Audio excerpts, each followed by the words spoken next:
I don't think this should really be a headline because this was never going to happen in our wildest dreams where the Knicks would get the number one pick.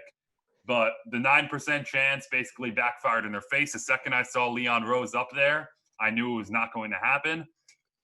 The Knicks fall back where they ideally could have been as number 6 with the 6th worst record in the league.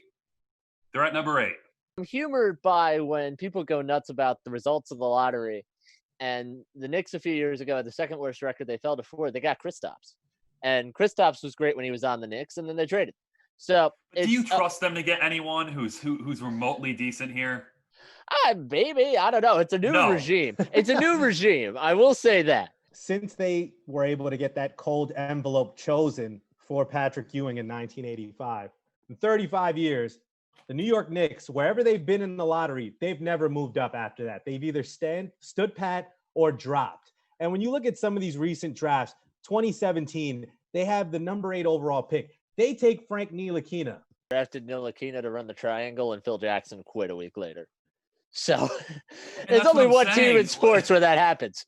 They install these systems and they go all in on these systems over and over again. And the triangle was the most extreme version of that. And then they draft guys to fit that system. And then in 2 years, it's gone.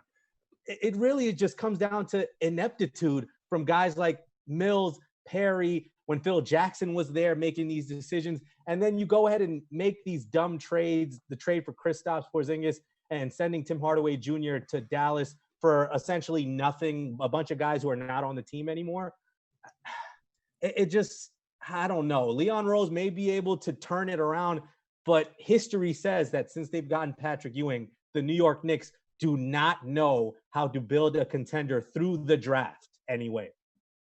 They sold their souls for Patrick Ewing. That was definitely rigged. It was definitely fixed.